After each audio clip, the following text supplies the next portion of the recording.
we did have that East Coast sea breeze meeting up with a couple boundary collisions, now pushing it well towards the west of I-95, in which will keep the severe weather risk in place until 8 o'clock. We'll start to lose some heats after sunset, and then these impacts will begin to die down. But what we're still monitoring are damaging winds, that chance for hail, of course, flooding rain showers, and even the small chance for an isolated tornadic event.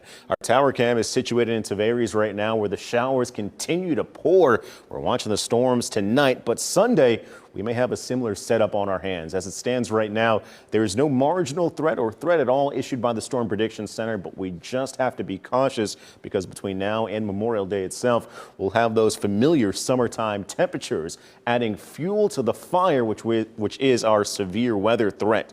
Here's a look at our live radar. You see the clusters of showers and storms ongoing, but also out towards I-75. That's where your East Coast sea breeze has traveled pretty far distance, right? And that's been the cause of multiple rounds of stronger storms today. Zooming in across Sorrento, also out towards Apopka, you see these showers pulling in from the north and the west. Slow movers, and that gives the rain more chances to set up and begin to pile up as well. And then as we move south of Claremont, here's where we have an active, ongoing, stronger storm. This is slowly pushing towards the south and the east.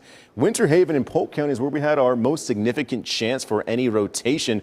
This has been in the last hour or so. You see that storm tracker there over Winter Haven just a moment ago, but we've also seen some hail as well. These hailstones could be up to 1 inch in diameter. And further out towards the east is where we've seen our most significant rain. Showers that have attributed to up to 1.5 inches or possibly 2+ inches in accumulation, and it's all courtesy of that East Coast sea breeze. We've seen that, but what it's meeting up with right now close to I-75, possibly spawning stronger showers and storms tonight, is the West Coast breeze, where we have gusts of up to 23 or 28 miles per hour.